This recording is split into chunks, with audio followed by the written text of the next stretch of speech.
Well, now would be a good time to do your mic checks too. Oh yeah, mic test would be good. Yeah, can everybody hear me? Yes, I can hear you. We Can you hear hear you. me? Okay, all right. Testing. Yep, we hear you. Can you all hear me? Can you hear me? Anywhere you'd like. We can all kind of hear you, Steve. There are some steps.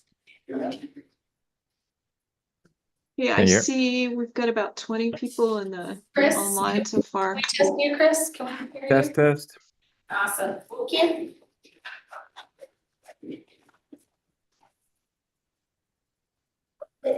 You guys, everyone, thank you so much Online, amazing. for coming.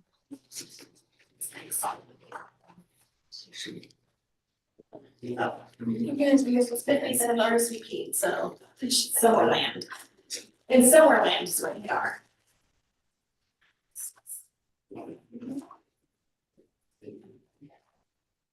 Come on.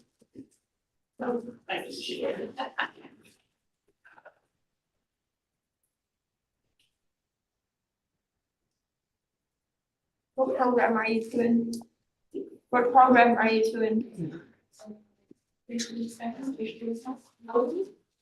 Both of you? Yeah. Which semester? So first lesson. First lesson. So you're on 581 right now? Right.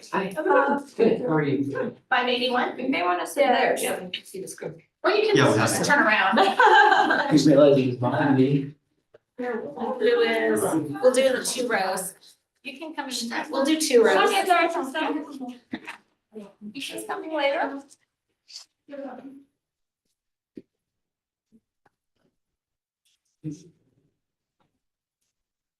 All right, representative 14.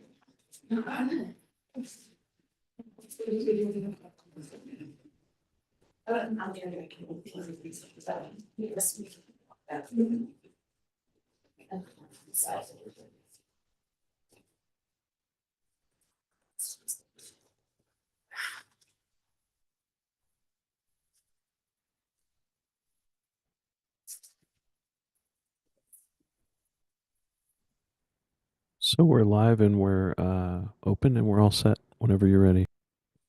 Come on in. All right, Thank you, Jesse.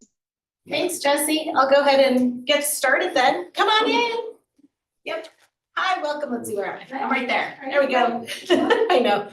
Welcome, everybody. Thank you for joining us in person and online. I see we have some guests still popping in onto our webinar, so thank you very much. Welcome to one of our SSI GIS Day events, a discussion with our esteemed panelists who we're going to introduce themselves because we cannot do them justice on our own. So we will go ahead and let them introduce themselves in just 1 second. So a few things. This is a webinar for those that are online. If you have a question, there should be a chat or a Q&A button that you can go ahead and type your question in. Dr. Swift is also online just across the hall from us here, monitoring that. And those in the room, you'll also have a chance to ask some questions at the end of the panel. So just to let you know about that, those that are online, sadly, we won't get to see your faces at the end, but we appreciate your attendance. Those that are live and in person, feel free to stick around for an in-person mapping event afterwards. And we do have some snacks in the room, and there will be some more food coming later on as well. So without further ado, so this is our GIS Day event from SSI, put together with a couple of our faculty clusters, so and reaching out to a variety of expertise to cover the role of GeoAI in global politics. So we're going to go ahead and get underway. On my screen, and I think everybody might have the same view, I don't know if we just want to go left to right with our intros, and so that our esteemed panelists can do a brief introduction before we get into some questions that we have crowdsourced from faculty to lead the discussion. But again, if anybody has questions or comments that you'd like to ask, just let us know. Somebody go ahead. Gisli, do you want to go ahead and get started? You're on the left on my screen. I don't know. I'm assuming everybody. Sure. I can do that. Do you want me to, I was just looking at the instructions before the panel. Do you want to talk about the examples of our work at our company or do that later? If you want to provide a couple of that in your introduction, that would be okay. Okay. We do have about 5 minutes-ish each for each of you to introduce yourselves and kind of how you fit into the discussion of the role of GeoAI in global politics. Yeah, and please feel free to share your screen if you want to. Yeah. Sounds good. Thank you. My name is Gisli Paulsen. I'm VP of Data Science at a company called 3 Gimbals. I've been doing geoinformatics for about 15 years, beginning in civil engineering, then transitioning to archaeology, later demographics, and finally national security roughly 3 years ago. I finished my PhD 5 years ago. Before then, my last academic post was as assistant professor at the University of Bergen, Norway. Right now, given that I'm in national security, there's a bit of sensitivity about the current work that we do, but I'll say as much as I can. We're a small firm specializing in providing unclassified shareable insights for the intelligence community. And GeoInt, geospatial intelligence, has always been a core component of what we do, ranging from computer vision, spatial modeling, spatial information extraction from unstructured data, to designing spatial knowledge graphs for AI applications. So some of the stuff we've done across all major ports in the Southcom AOR, we ran a project called Pisces, which was a continuous CV application processing daily planet imagery to detect vessels in those ports. That process was complemented by analysis of RF, AIS, CTT, i.e. radio frequency, vessel data, automated information system data from vessels, CTT, which is cell phone data, and other data sources, which we then fused to really bring a much better pattern of life understanding of vessels, as well as any kind of other, kind of handheld devices associated with those vessels. We also maintained a global social media monitoring campaign, extracting spatial information from reports of drug interdictions on vessels, powered by a place name ontology based on NGA's GeoName database, but expanded to include multilingual unofficial names for places of interest. Another example, we use real-time RF data from our data partners to build a regional GPS interference model, regional GPS interference models, which we use, among other things, to generate safe corridor flight paths for unmanned aerial systems. And the final one I'll talk about is we've built several chatbots and other generative AI systems tuned to provide insights retrieved from large data lakes. Particularly relevant to GeoAI, we found that vector databases storing embeddings from unstructured or tabular data to be very ineffective. And what we've instead been doing over the past year or so is using knowledge graphs, labeled property graphs, founded in a data model based on the highly spatial CyDoc-CRM ontology. I don't know if everyone's familiar with that one, so I'll just copy that image because it really informs a lot of the ways in which I think we can make AI systems perform better. I'll paste that in chat in a minute. What that allows us to do is to have a much more effective way to ensure that complex spatial relationships are accurately represented in the vector embeddings powering our generative AI systems. So yeah, thank you. Nice to meet you all. Over to the next one. Thank you so much. Chris, go ahead. Great, thank you, appreciate it. I will share on my screen here. Hopefully you guys can see it. I'll proceed as if you can see it. My name is Chris Weidman. I've been in GIS for about 12 years and in actually AI since before that.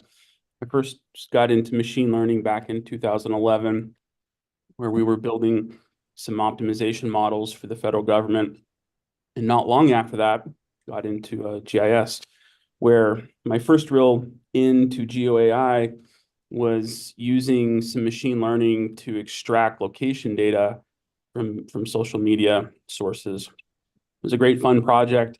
Obviously, AI has transitioned a lot over the last handful of years, and we've built a business around assisting companies implementing AI. So as an individual, I've been in technology for over 20 years, building software for over 20 years. And a lot of our business is built around the idea of automating processes or people. A lot of that today, for the last handful of years, is really exclusively used AI and specifically machine learning. So when you talk about what we do as a business, it's everything from building custom AI models to building custom software, integrating those two pieces together to build process automation, or intelligent automation as now many call it, integrating those services with business systems. So think of your CRM or your ERP systems that are out there, those systems that run your business. And then we also provide a lot of technical consulting and just advice to our customers.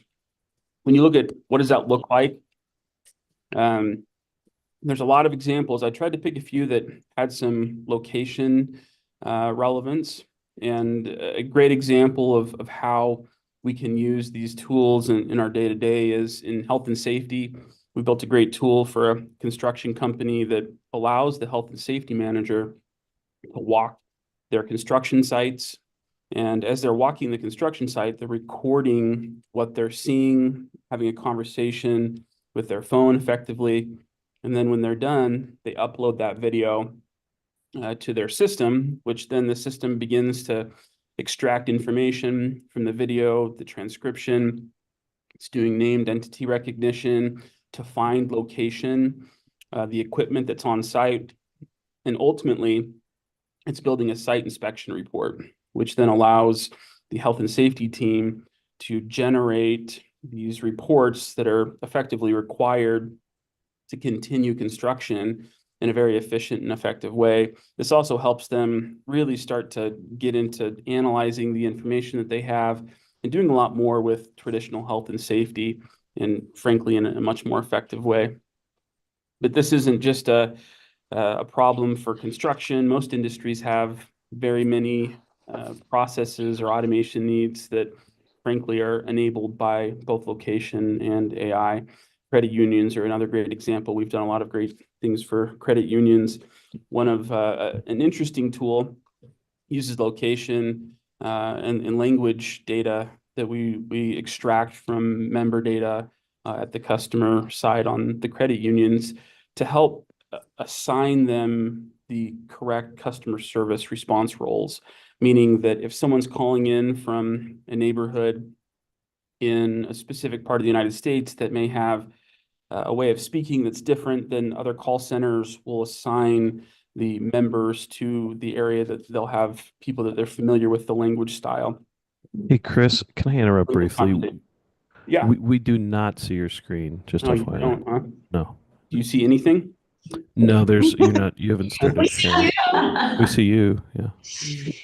And your lovely Right, background. Oh, perfect. There you go. That's great. Thank you. Yeah, I think we can skip through a lot of this. Back to where we were on the credit union side, a lot of great tools are generated here. Again, opportunities to use location information, but also machine learning and these general large language models as well. A lot of great opportunities there. And I'm glad we got this screen share to happen just at the end of my introduction. Thanks for the help. Thank you, Chris. Sorry about that. Steve, go ahead. Well, last but not least, in the intros. Yeah. Hey, y'all. So Steve Fleming, currently adjunct faculty at USC, spent a number of years out there with the team at Spatial Sciences Institute doing GeoAI work. So my storyline, I'm an old soldier, essentially what I am. I did 30 years active duty military service in the United States Army, working as a kind of a combat arms officer, a consumer, if you will, of all the geospatial intelligence that was being built between 1985 and basically 2010. And then on the back end of my military career, I was involved in with one of the agencies that does intel collection. So in this case, NGA, National Geospatial Intelligence Agency. and work with them closely as we were kind of working through all the issues of conflict that we were involved in both Iraq and Afghanistan.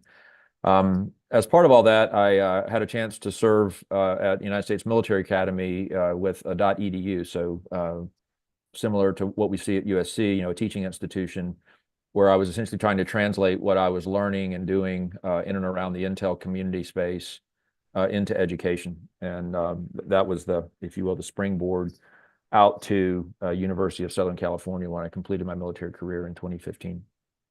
All that said, I in some days I was a consumer of GeoEnt. There were other days that I was a builder of GeoEnt when I was doing R&D, research and development for the military. And then some days I was teaching it or training it. And so I had kind of these different experiences that I learned in the military.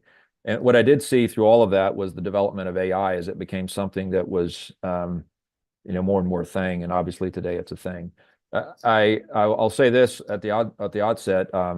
Many have asked me my opinions of AI. Is it really artificial or is it something different? And I'm like, well, I would really prefer it to be augmented intelligence versus artificial intelligence, because what we're doing is we're asking a really, really, really smart and fast idiot called a computer to do the work of humans that we are telling it what to do. So this idea of an algorithm is an opinion in ones and zeros.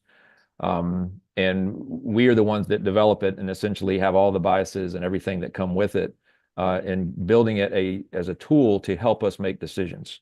So let's never kind of miss the mark here and let the machine do the work for us. We can have the machine help us do the work. So I really prefer the idea that it's augmented intelligence.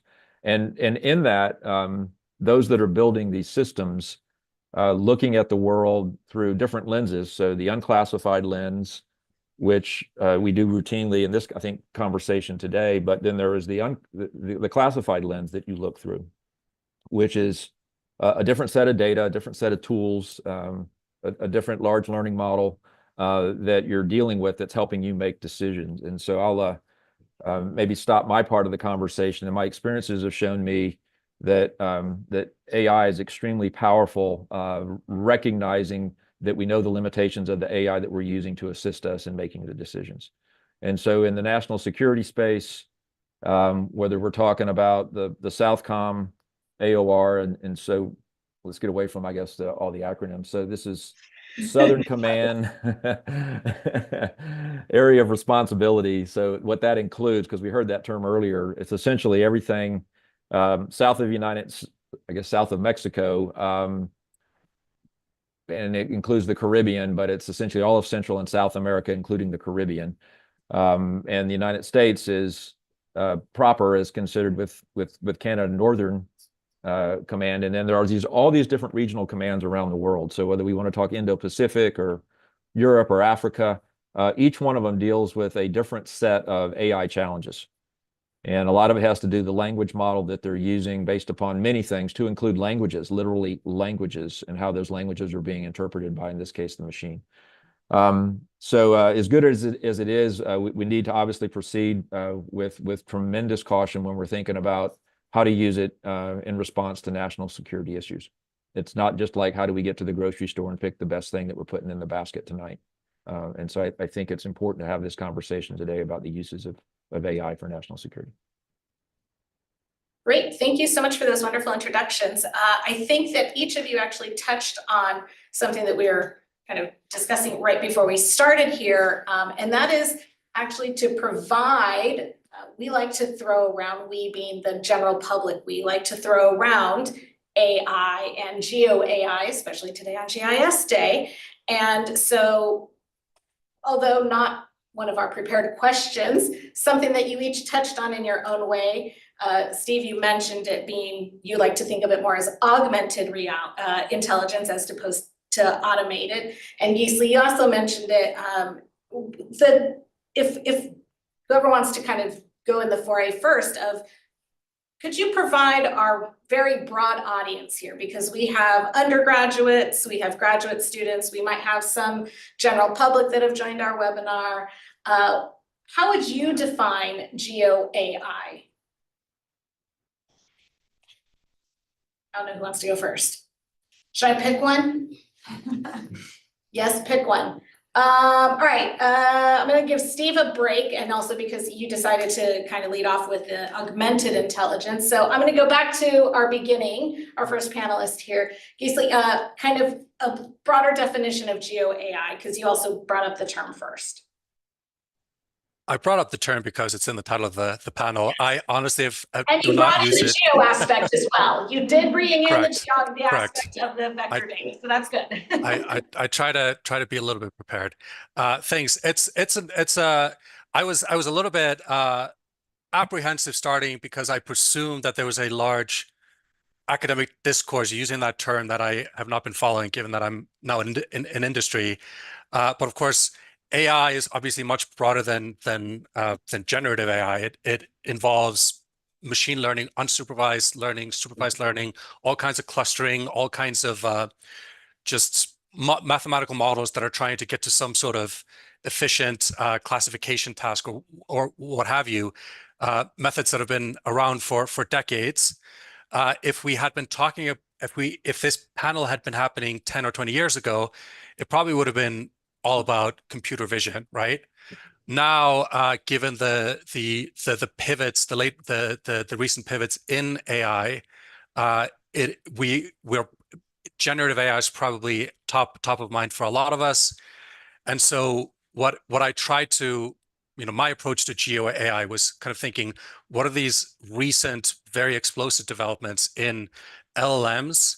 How does that relate to GI science, and kind of what's the overlap there between GIS and AI? And to me, you could talk about this all day, like I said, because we're talking about machine learning approaches. There are a lot of post-GIS tools that have been kind of there natively part of that solution for years and years that would certainly fall within GeoAI. But like I said, we're not talking about this in 2014. We're talking about this in 2024, which is why I'm curious to know people's thoughts about, some kind of foundational questions about GIS and how that relates to generative AI, especially when it comes to data storage, data retrieval, how RAG or retrieval augmented generation systems handle spatial information. What is the, kind of where are we going with the kind of the way we think about spatial data and the way these systems are being developed, which is why I talked about knowledge graphs as kind of an interesting angle into that, which is an interesting thing, given that a lot of current AI systems are based on vector databases, and that's sort of like a very there's a very big difference between those two ways of thinking of the underlying data that is then being retrieved or even used to train AI models. So it was a bit of a roundabout way to say GeoAI can be anything, just like, people use the word AI for all kinds of different things. But I do like Stephen's point that when we're trying to think about how this applies to effective quality research, it's all about human machine teaming, right? It's not about thinking of autonomous systems or automating without reference to or anchoring in human expertise. So especially in national security, how are we building systems that augment our analysts as opposed to replace them? And that's where human machine teaming comes in, which at this point is obviously a necessity given the scale and rapidity of just data generation. Anyway, that was my 2 cents. Over. Thank you. Chris or Steve, do you have anything else to add to that, or building off of that? And you kind of started to mention it. Something that we would want to mention are the challenges to GeoAI, which you were mentioning with the large language models, and that Steve mentioned even just with different languages then being incorporated into these LLMs. So if Chris or Steve, maybe you want to think about some of the challenges that we might be facing in utilizing or building, working with GeoAI. Yeah, I think to kind of just first state, I agree. GeoAI is not a term that I use frequently because in my opinion, GIS is actually one of the probably most progressive uses of machine learning 10, 12 years ago, which machine learning is effectively a segment of artificial intelligence. We didn't really call it that at the time, but I have much of my understanding of machine learning comes from the use cases that I had in geospatial intelligence. So I think the term of GeoAI itself is a little bit of probably a nomenclature or branding exercise, but in many ways it's, how do we apply these same artificial intelligence, machine learning techniques to data that has some spatial element, which is challenging. We spend a lot of time in enterprises and businesses, and those businesses have a hard time using anything besides a large language model in their business. Trying to create custom models using their business data is not a simple task. It is not something that is cheap or easy. And so when you then apply that to spatial data as well, it's especially complex. But if we talk about maybe some of the limitations or considerations in AI and in GeoAI, I think you first have to talk about really data quality and data issues as a whole. We see that across all of our projects. Our number one consideration anytime we're engaging with a new customer is first to evaluate their data source and see if it's even appropriate to begin using it in any type of AI application. And as we all know, with some reference to GIS, GIS is the same way. Without quality data, you have poor outputs.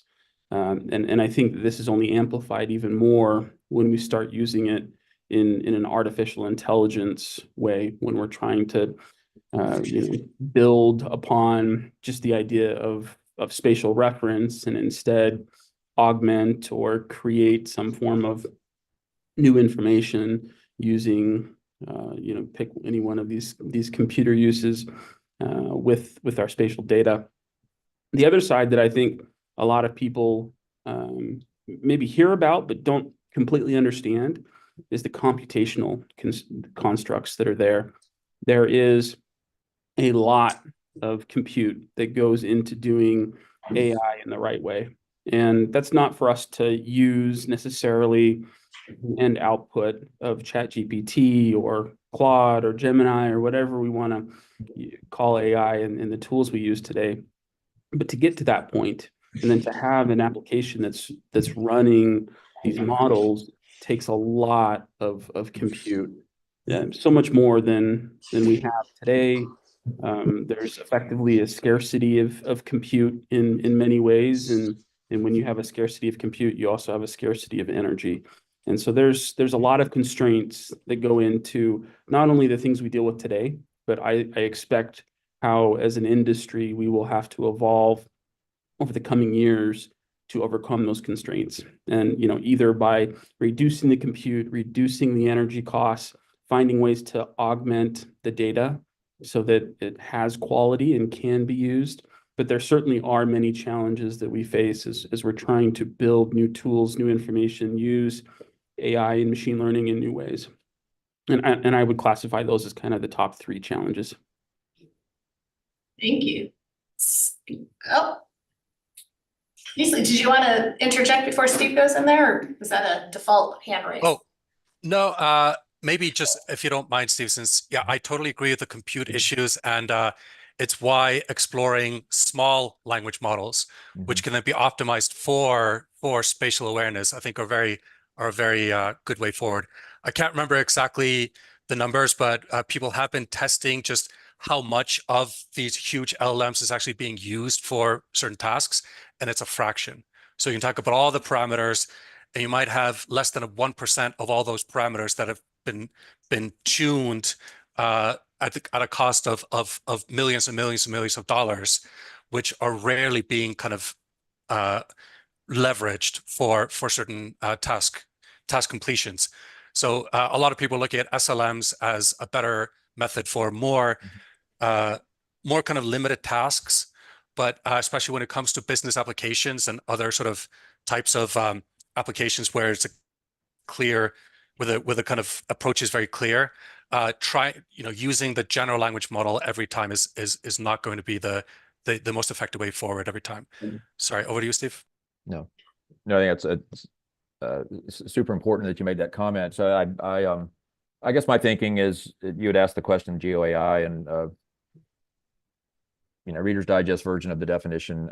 Maybe the fusion of AI, whether we use the term artificial or augmented intelligence, with things like spatial data, science, geospatial technologies, in order to increase an understanding and solve spatial problems. I like to think of, so I use the word fusion, pretty hot thing if you like food. So all the foodies in the room will nod their head on this one. So this idea of fusion cuisine, taking one version of a type of food and then fusing it with another version and then creating something new from that. That takes a lot of work and effort in order to make it right, because sometimes they don't go well together.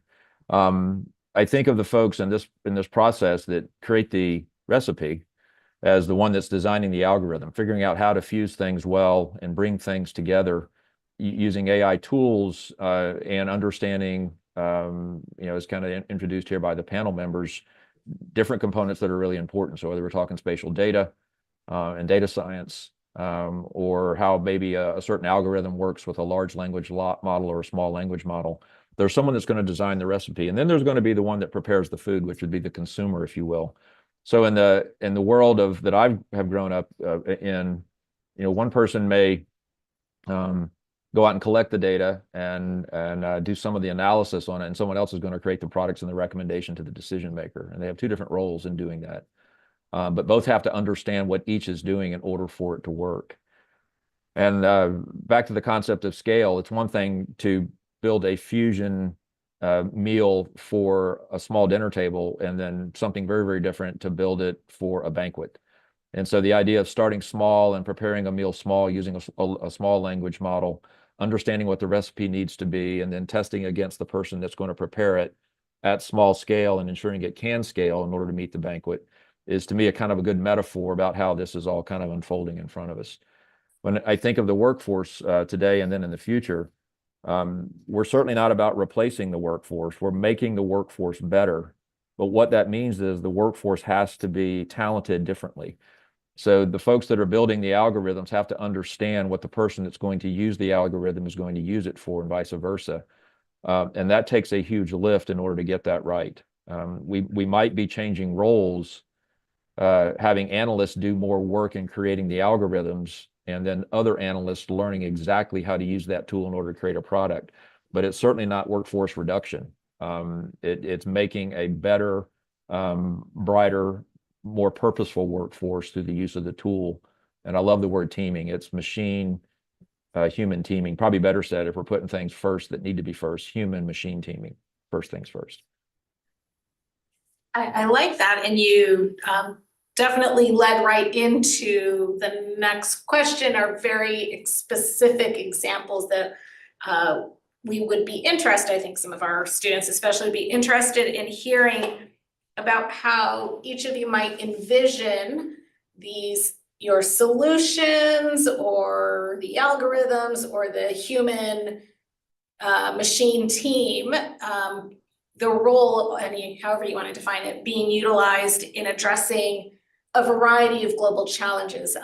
We have folks that are interested in quite a few things in the room and online, and so it could be a range from climate change, disaster preparedness, peacekeeping, security challenges. So how would you kind of envision the role of a solution, or GeoAI as we have very broadly defined it, in addressing those global challenges? I can go first there. In my opinion, I think a lot to what Scott is saying is true, that AI allows us, it augments us, but it allows individuals to do more. The way I like to explain that is that I've had this same role a few times now. And before, call it 5 years ago, I had a lot of support around me in my role. I had business analysts, I had researchers, I had architects, I had a lot of people that fulfilled very specific roles, roles that I understood, enough to make sure that things were being done correctly, but I didn't understand enough to maybe do it myself, and I certainly didn't have enough time to do it myself. And today, that team, that support is much smaller, very much so that it's effectively a handful of systems that are the support. And I think that same thing applies to a lot of people moving forward. And when we talk about that in a world atmosphere or changing the world or geopolitics, I think it allows people that are, subject matter experts in areas to do more with the same use of their time. It allows us to be more productive. It allows us to be more impactful, because now, instead of us having to ask a researcher to go figure out the statistics behind some data we received, it's something we can sit down and do pretty quickly ourselves, have confidence in the output, and then move quickly through the series of thoughts or processes that we have around that. I do think that this will mean that there is a reduction in workforce in some jobs and responsibilities, but in general, it will allow us all to do more with less. And I do think that applies to, NGOs and the intelligence community and people out there just trying to do more with less in their community. Whether it's building a simple website to help with the homeless problem, or maybe it's building an NGO to go solve world hunger. With AI and large language models in general, these people that are inspired, that have the inspiration, the time, the commitment, will be facilitated to do more with what they have. I think that part there, being inspired and being able to do more with what we have. Would either of our other two panelists like to take a stab at that as well? Build on that some more?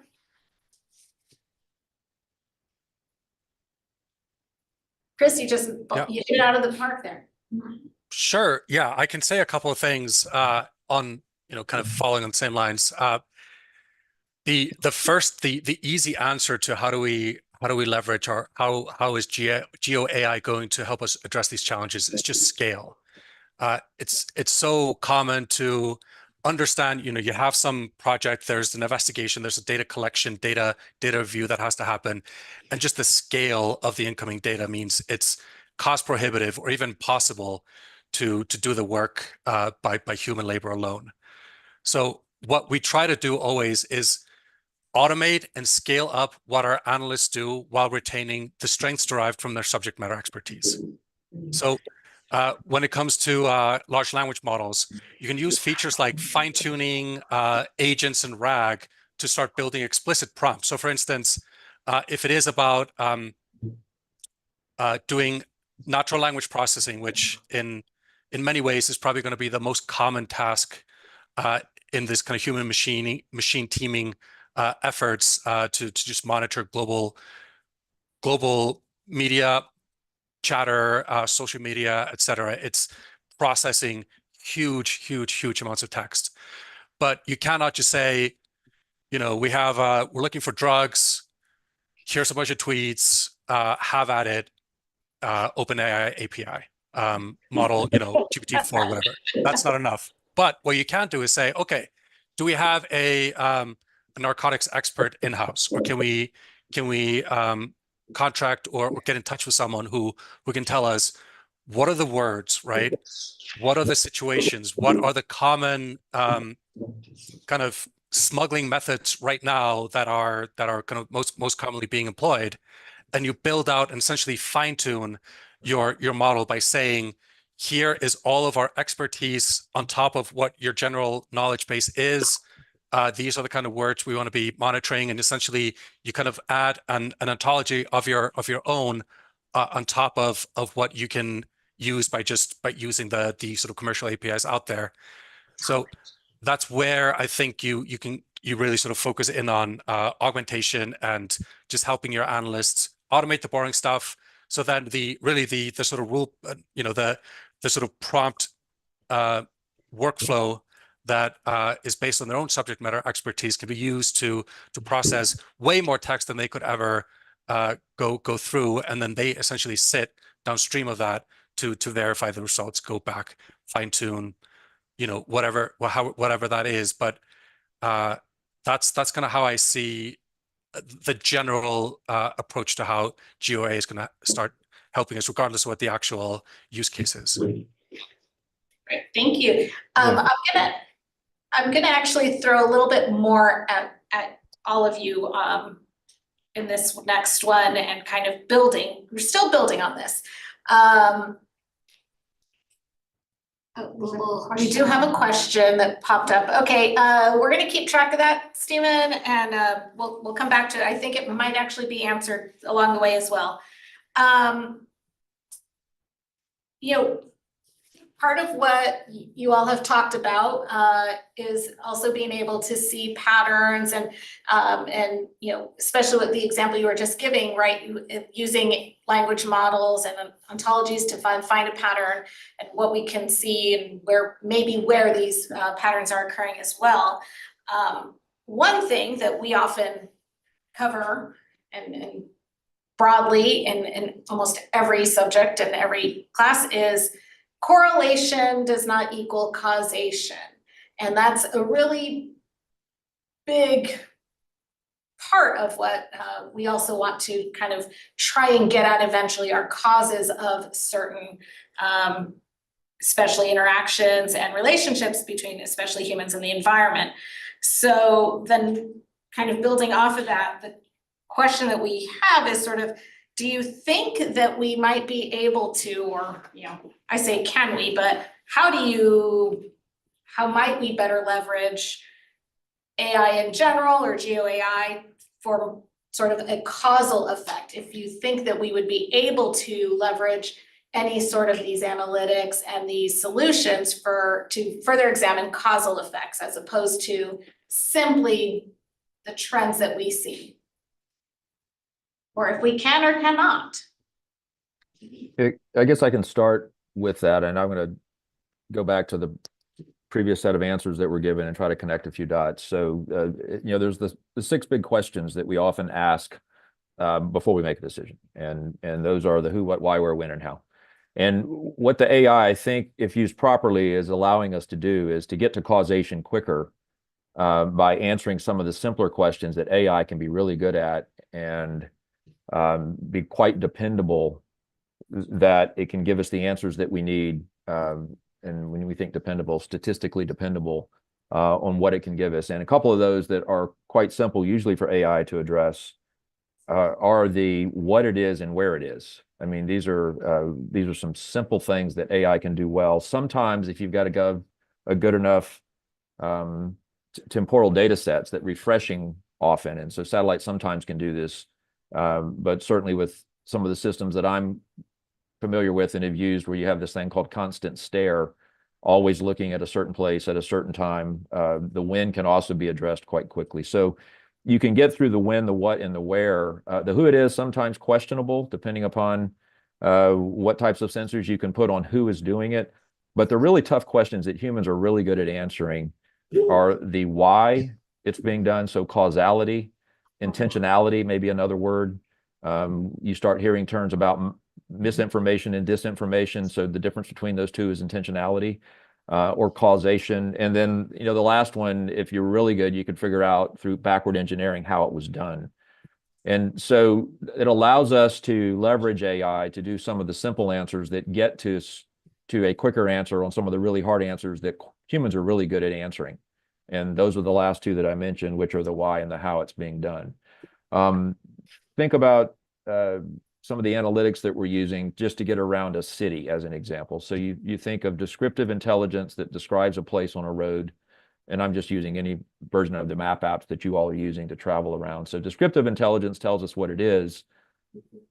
Predictive intelligence tells us what it likely will do to us. And the key thing here on when it becomes efficient is when we get a prescription. So prescriptive intelligence telling us what to do next to make our lives more efficient. Change the route, as an example, versus staying on the route that likely will be slower because of something that happened. So, getting to that point, and then and having the ability to get there, I think, is going to be where AI assists us. And it's very good right now at the first two, I think, identifying what and where something is occurring. TBD on how well we use it to answer the last two, the why and the how. Thank you. Chris or Gisli, either, would you like to also have a moment to reflect on that part of it as well? You know, I don't think that we're there yet to be able to do causal, at least in the way I think you're talking about it. A lot of what we have today in AI is models that regurgitate really the language that we have spoken over the last 20 years. And it's an understanding of language and really the math behind what word comes next. So taking, looking at a deforestation problem and asking AI to understand what caused that is not something that AI does right now. Now, I do think that changes over the next handful of years, maybe even the next 5, but I don't think we're there yet.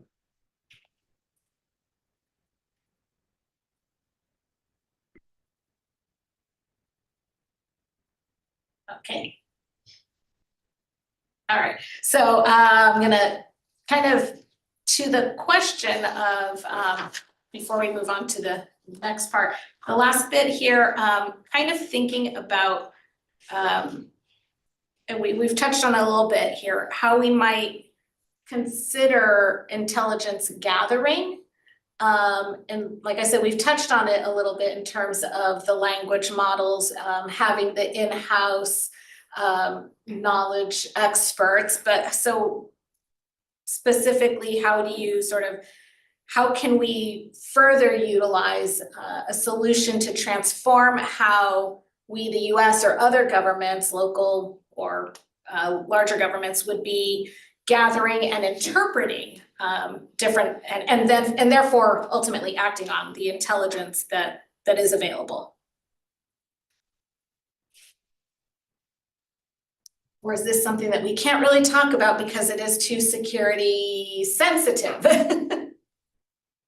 I mean, I think we can say high level that it's a very complex topic that requires a lot of many models to deduce the information into a product of answers. So there are things out there that that have a lot of use case in intelligence where you can effectively use it like a large language model where you're asking it questions about a location and it will provide not only a written response, but also give you location information and maybe even imagery sources to show you what's going on the ground. But those are very, very complex systems, most of which I think are too costly for most, I would even say, governments to run. Certainly the biggest governments in the world will have these tools. But I think when we talk about changing the world, kind of bringing us back to the very beginning here, we've got to get the cost and the compute of all of this to come down so that the smallest countries in the world can use these same tools, that they can have access to the form of intelligence that we get to use today.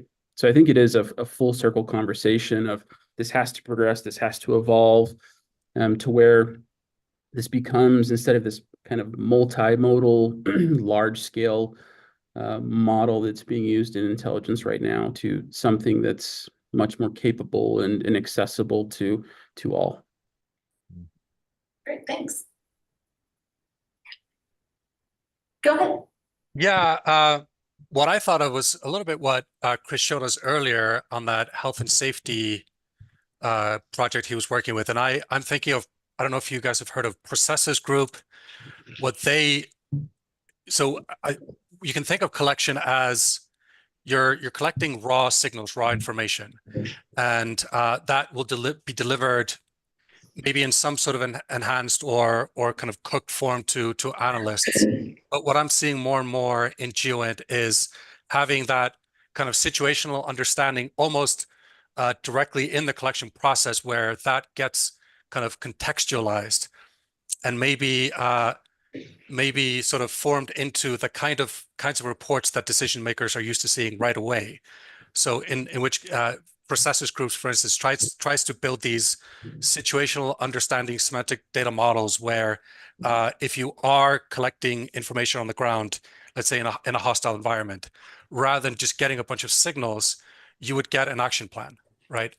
So you can kind of train an AI, you can build semantic data models, fine tune an AI system to help you get essentially a kind of a response handbook or a set of guidelines immediately upon collection, as opposed to just gathering raw data that you then work with. And that sounds a little bit like what Chris was doing, where if you have sensors on a building site, rather than just getting some segmentation back, some identification, you might actually just get a kind of health and safety report or some sort of alert saying, wait, this looks like an accident about to happen or whatever.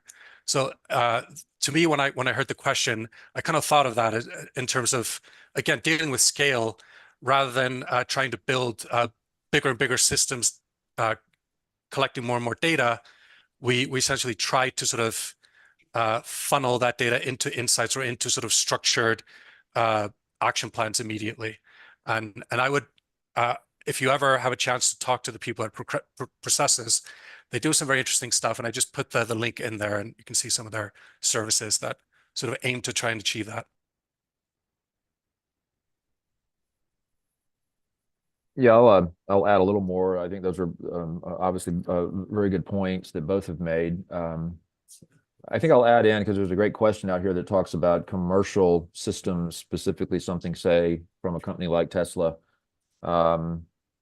and some of their technologies and how they're using it from the commercial side and how it's benefiting governments.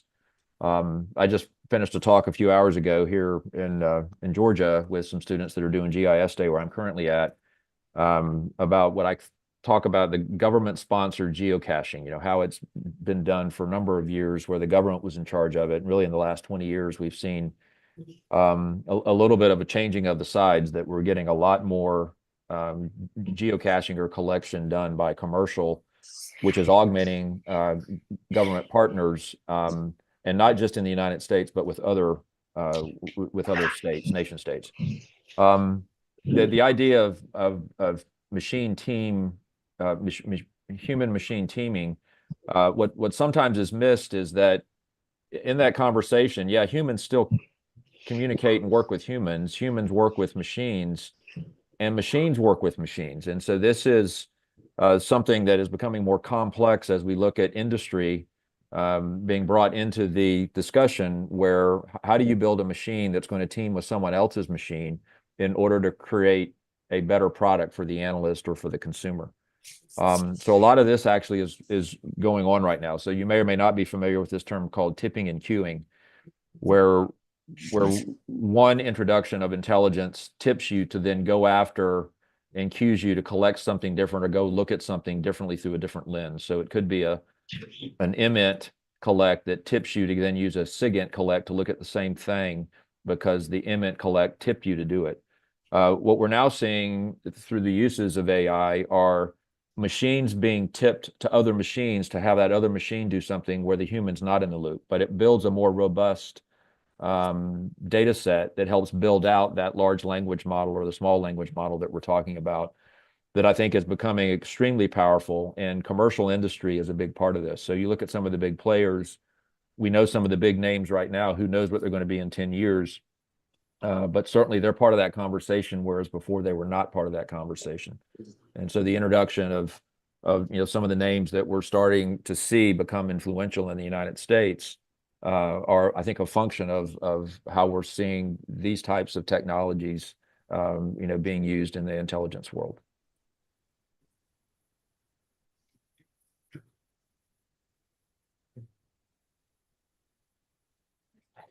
Just stepped out for a second, but I think that was the last of the question that I had posed. And so I'm going to actually turn it over to Dr. Jennifer Swift now for a couple of questions. And anybody in the room, start prepping your questions as well. We have just a couple more minutes, maybe with one or two of our panelists. But then if there's also anybody online that has a question, and we will have their contact, you can always find them on LinkedIn as well. So Dr. Swift. Okay. I have a question. How do you see like AI evolving in the next 5 to 10 years? I know that's a stretch. And its implications for international relations. I think this is a pretty broad question, but we see so much happening now globally, and we're just trying to get a grasp on uses of AI in international relations. So any thoughts that you'd like to share that we haven't touched on yet? Let's start with Chris. Yeah, I think you have to stay away from some of the fear conversations that I think creep in with talking about AI and even geopolitically over the next 5 or 10 years. And to Steve's point, I think as long as we kind of keep this augmentation where humans are really in control, there's not a whole lot to worry about. But when I think about how AI is going to change, I think back to 12 years ago when I first started to get into machine learning, and I think about how slowly it moved at that point, and frankly, how slowly it moved until, we'll call it 3 years ago. And then I look at how quickly it's moved in the last 3 years. And then I think about what I know is happening now that will be available in 6 months from now. And all I see is a hockey stick. And I do think we have limitations that kind of restrict us in some ways, where we'll probably hockey stick and then level off for a while. But I do think in general, most people are underestimating the power, and we'll call it intelligence, that will be available to most people in, I'll call it 2 or 3 years. I think it'll be pretty amazing in that short amount of time. And then we go from there to, okay, we have this tool, we have this power, but what do we do with it? How does it change our lives? And frankly, I don't think it will change our lives as a group right away. It will change individuals' lives. It will change the way we do our work. It will, all of the things we're seeing. It may change some corporations, but I think it's going to take a lot longer for it to impact the communities and culture. I'm on a team now that's looking at how banks and credit unions will evolve over the next 5 to 10 years. And the whole task or goal is to envision a credit union in 10 years from now. And what is it that a credit union needs to be so that we can build the technology to support that? Because it's going to take not only the evolution of AI, but then it's going to take the whole foundational systems that are built to support that. Much like internet. Internet happened, it was there, it was available, but businesses didn't have websites for many years, and businesses didn't have tools that really leveraged the internet for many, many years. So I think there's an impact. I think there's a large impact. I think there's a lot of opportunities, a lot of power that comes from these tools, but I don't think we're going to see a huge global impact for maybe that 10 to 15 year time frame. Does that answer your question? Yeah, I think I would add that different countries that we're going to work with moving forward, when you think international relations, so relations between countries internationally, we'll just kind of look at that quite broadly, but how that would work. Different countries are going to trust AI differently than other countries. I'm not a big fan of telling war stories. I'll share this one in Afghanistan. When I went to Afghanistan and worked there, we often think of, at least where I grew up in the United States, was you started with 100% trust when I first met you, and all you could do with me was lose trust, but you had 100% when I met you.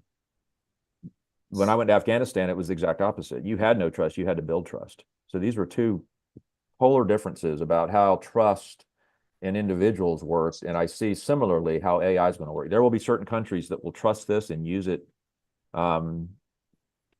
like we use right now, many of us anyways, like we use banking transactions with our credit cards.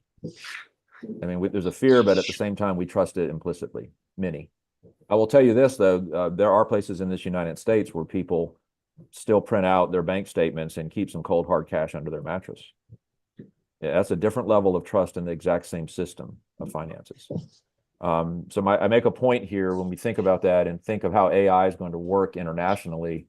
You better know who your partners are and work with those partners who have similar ideas about trusting AI in order to make decisions, or you might find yourself in a tricky spot. And so we have a new version of NATO today than we had 3 years ago as a function of the conflict in Ukraine. And there's a whole bunch of trust networking being done right now as part of that, and AI is part of that conversation.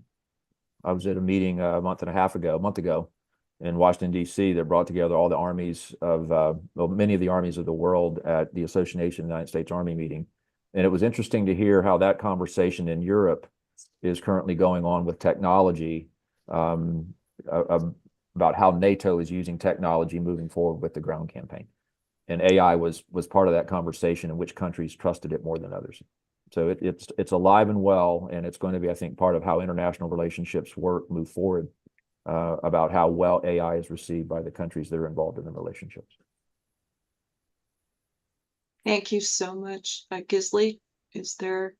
Thanks. Yeah, I only have 30 seconds. So I'll just say that as far as the development of AI, I think we'll see a lot of development on the underlying data stores. So what does a spatial embedding look like if we're talking about GeoAI? Are we still looking at these kind of black box embeddings as the core kind of units of storage for a lot of these systems? I think that'll be very different in 5 years.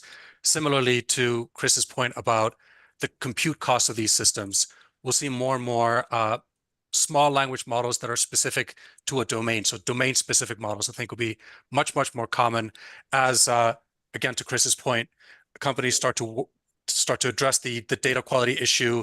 What's an effective data lake for a given system, and we probably will see industry standard models for certain sort of knowledge domains.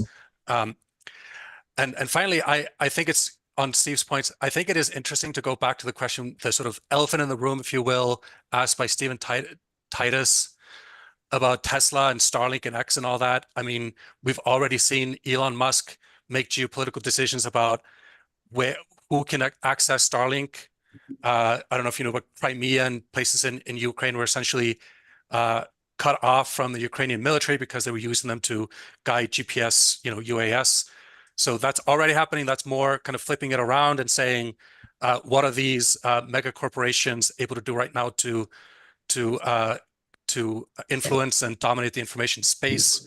Of course, it's going to be coming out of the other direction. And we saw 10 years ago, Facebook unintentionally start to really create major spaces of disinformation because of, again, Stephen's kind of trust doctrine, where a lot of people have an implicit trust in certain institutions or technologies or platforms, where a lot of people still look at things at Facebook and take them at face value. There will absolutely be people interacting with language models with misaligned or sort of unknowable intentions, taking them at face value, and then either getting false information or being influenced in some way, either intentionally or just as a matter of drift, given the complexity and sort of lifelike nature of these systems. So anyway, that's my final point. It was great to meet you all. Have a good rest of your day, and hope you have a good end to your conversation. Gisley, thank you so much. We're honored that you could join our panel. Thank you so much for your time. Thanks. I have a few more questions. Back to back. Yeah. And Steve, I think you're also have a short amount of time with us, or do you have a couple of extra minutes? I can't remember. Oh, you're muted. Yeah. Yep, I've got a few. I have another meeting that starts 3:30 my time, so I have a hard stop here in a few minutes to prepare for that. But I can hang in there for a few more minutes. I'd like to then I'll direct this to you, the last question, and then we can also open it up again to the questions from the attendees. If a student is interested in getting into this and contributing this to this area, what should they do to become involved? What are some of the career trajectories, or so what are the one or two really big takeaways for a student?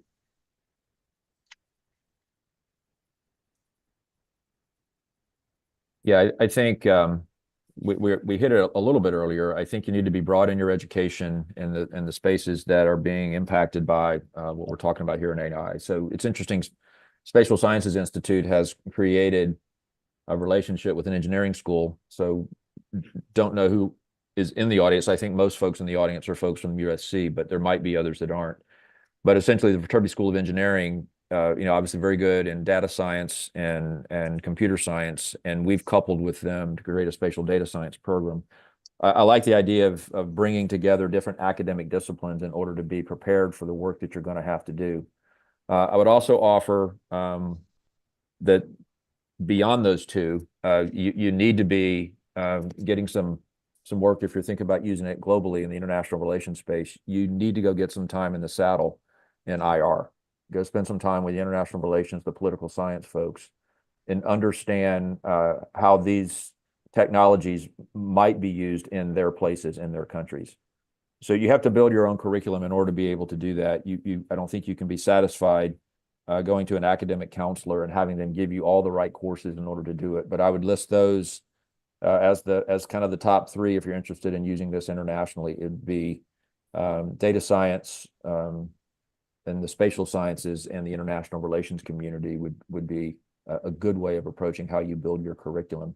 You can do that through majors and minors or majors and a certificate, but multiple different ways to skin the cat. But you have to be very thoughtful about how you're going to spend your last 2 years, your junior and senior year in college, in order to get that done. If you're in the grad school space, different animal. I would tell you, if you're going to do a thesis, pick a thesis that brings together those technologies, not just one of them that you're comfortable with, but challenge yourself, get outside the box, and bring those technologies together in order to be able to answer the mail. Okay, thank you. Chris? Yeah, I I agree with Steve. I would maybe be a little more conservative and say that data science is probably the academic value of today. A lot of everything else that we're seeing is so new that it's hard to find in academia. So I would encourage people to get into data science. I also encourage people to take maybe 1 or 2 software engineering classes, even if you don't want to be a software engineer. Understanding the basics of software engineering and just how things are constructed is going to be very valuable moving forward. A lot of these tools, with just that basic understanding, you can build some form of software to either help you in your day-to-day, or either help you in your career as you understand these systems a little bit better. And then I would say you've got to get the real world experience. I would go find one of these. There's many of great geospatial AI focused companies that are out there, some of which have received a lot of funding, not only from venture capital, but also the federal government. I would be knocking on their doors, seeing how I could participate in what they're doing. Not a plug for a specific company, but Dante AI is one that I've heard a lot of lately, that I know is both getting funding from NGA and is also rich with capital from venture capital. So I would be talking to those types of people and seeing how you can get internships or participate in their research. Generally speaking, you're going to have to do a lot of this on your own and be pretty progressive in your thinking. Yeah. And I would add one extra thing to that. I concur completely about understanding the engineering and how software engineering works. I would also add, you don't need to be have all the different tricks in the book when it comes to programming languages. A lot of folks seem to try to build this portfolio of all the things they can program in. I was growing up when computers were just getting started, so I learned BASIC, and then I learned Fortran 77, and then I learned Pascal, and then I learned C++. And as I've kind of gone through how I've learned different programming languages, I think you need to be dangerous in one and understand the process of what programmers do, because you're probably going to be asking them to do things for you. And in order to be someone who's using the technology or a leader of someone who's building the technology, you need to spend a little time in the seat. And all I would tell you, you don't need to be, it doesn't need to be a focus of your work, but you probably need to at least do it once, so you know exactly what they do and how they do it in that, in that space of being a programmer. But not to the point where that's all you do, not unless you want to be a programmer. If that's what you want to do, you might not be in the right place if you're in the spatial sciences world or the international relations world. But take some time in the seat, don't run from it. Great. Thank you very much, you guys.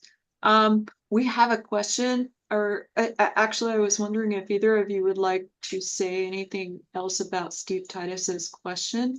How did the panel sees the role of global corporations, such as Starlink, in shaping what's happening internationally?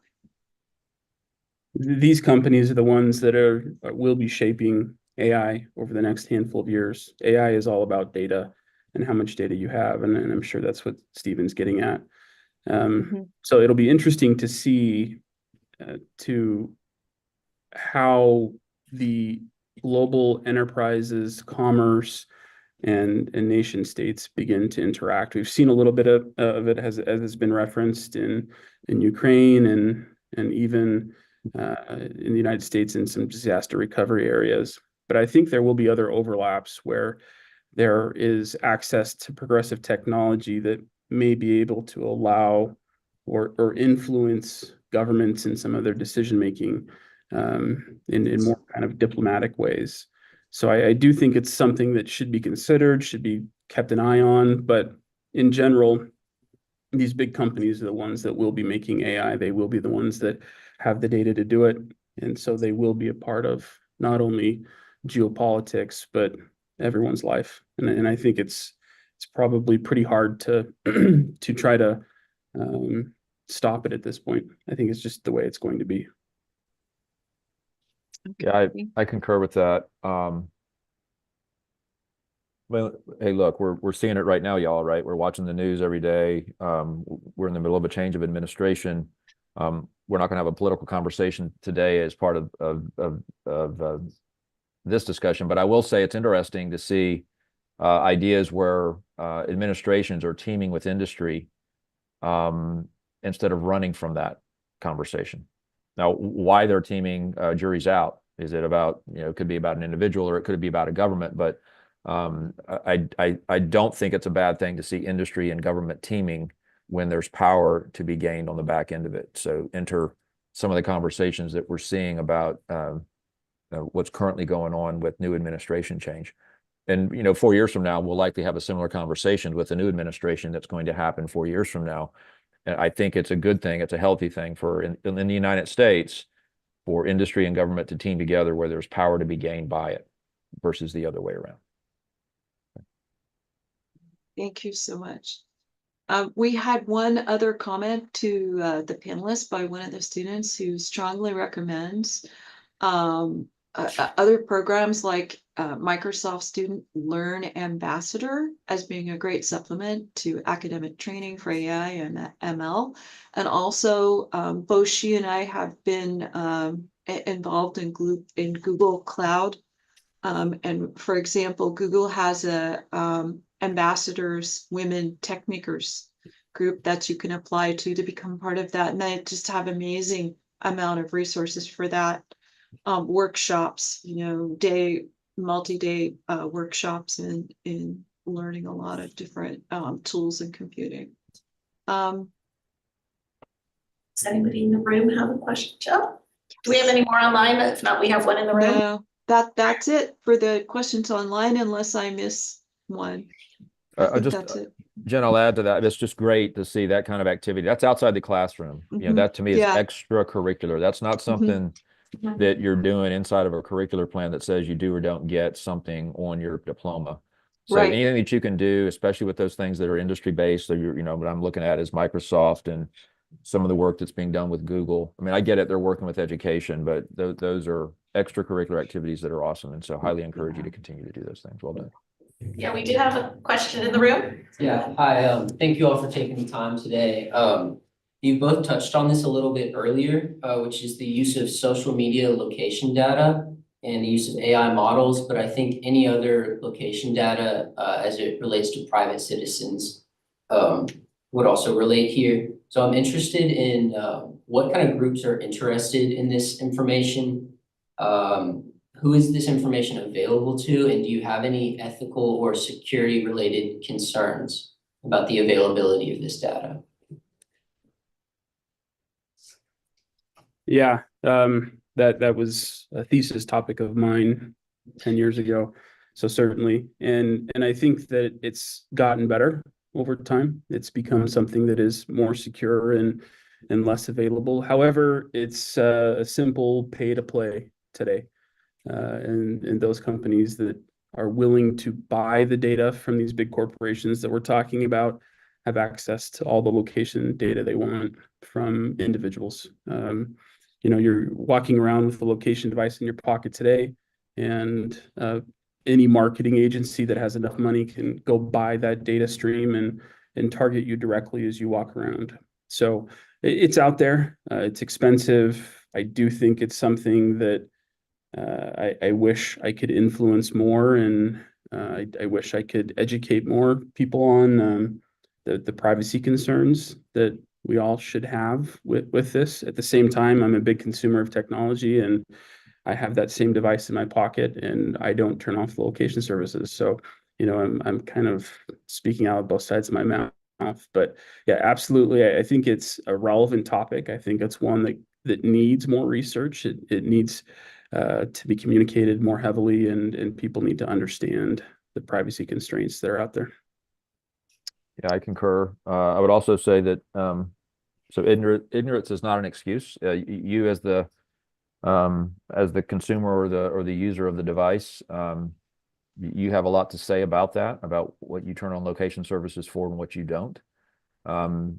It's obvious when you download many applications that you're given that as an option to choose yes or no, and many folks just blast through as many buttons as they can to make the app work. I would encourage all of us to, you know, continue to look at what we've turned on and what we've turned off, and protecting ourselves, because there's certain apps that have no business knowing where I'm at with location services.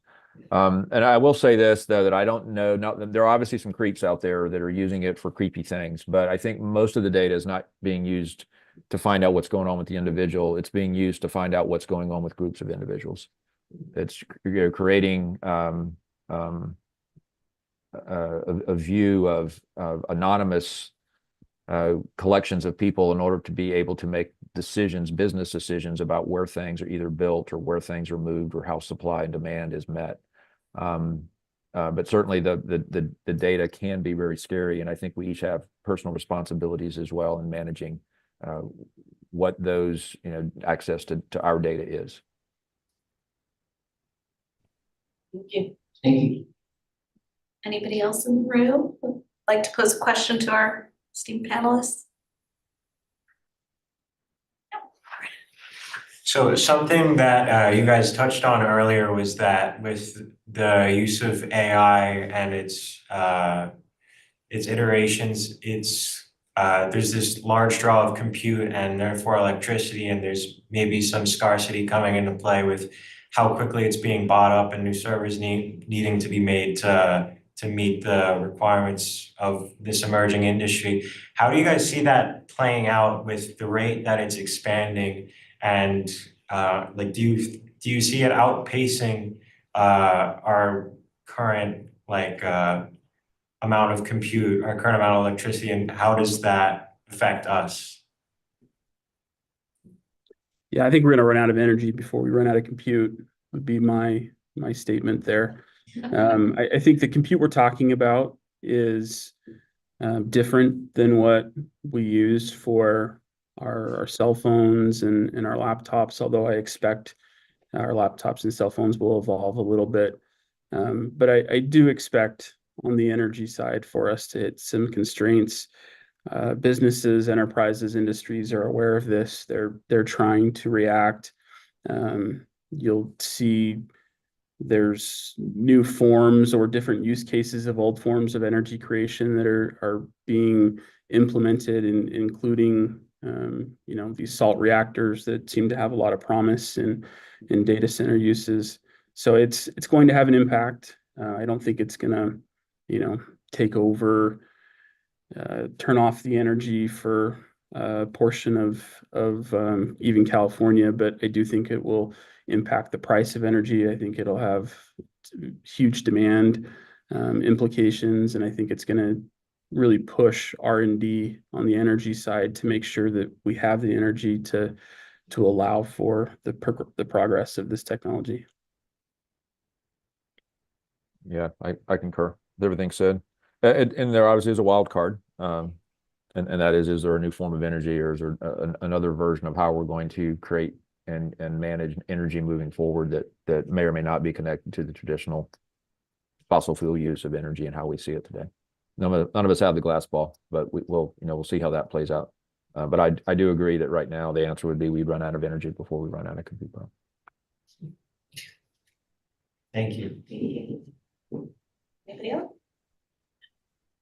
Any other questions online? Does anybody else in our online audience, any last questions or comments?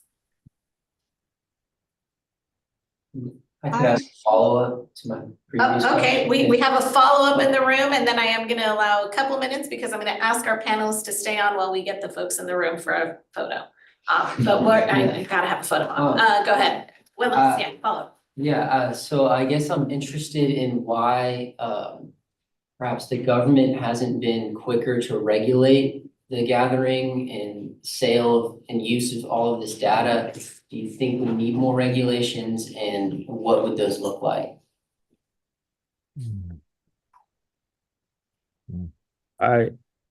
There's a lot to unpack there. I would say the answer in probably short is that there's a lot of money to be made with that data, and when there's money to be made, there's influence, and the concern around our data has been something that I think has been around for a long time, 10, 15, 20 years even. And the reality is even those of us that are concerned about it are not willing to give up the technology to stop it. And so while it's something that I wish people were more aware of so that they could not claim ignorance and that they could be more proactive in protecting themselves, I don't know that even I would give up some of the positives that come from me giving up that location data just for the sake of privacy. So should there be something done about it? Yes. I don't know what that is though. I concur. I would say there's other countries that do data collection and data use differently, and we kind of know what the alternatives are. I choose the model we're in, kind of the freedom to succeed and the freedom to fail, versus something that's straight down the middle that the government controls all of it. So there are pros and cons to both. I've seen both and listened to the conversations on both sides of the fence. I choose the one that we're in right now. Thank you. Yeah. There is one more question that just popped into the from Philip in the webinar, is about cloud in general and how essential cloud is for AI. I can take that one. I'll tell you, I don't have any physical servers anymore. Those have been gone for a few years. There is an economic value in having your own data center, but with the elasticity of demand for at least what I do, everything is in the cloud. I have a laptop, I have my cell phone, every other form of compute is in the cloud for us. Anything we build for our customers is in the cloud. And I think that continues to be a trend that we will only see more of. there is need to have some of these systems off net, especially inside of the intelligence space. But I think if you're not at least understanding the cloud and learning to apply what you've picked up to the cloud, you're doing yourself a disservice. So certainly allow that to be part of your own research and development. Make sure you're contributing to, learning the progression of the cloud and how you use it. Thank you so much. So we need to wrap up now. I would like to show just a couple of slides with contact information, and then Steve, if you can stay, we want to take a photo. So we just wanted to share here the Spatial Sciences Institute, for those who are outside our institute, is almost up to our 15-year anniversary with 18 academic programs. And if you'd like to take a screenshot of this, who to contact if you're interested about any of our programs, there's Chaz Burnett, Monica Pan, Jocelyn Ward, and of course the registrar's page. And of course you can reach out to any of the folks who helped organize this. We're 3 clusters help organize this, so it's kind of across the board. And we can always provide all our contact information with the link to this when it's available. It's a link to this recording. So first, a round of applause for our. Yay! Thank you.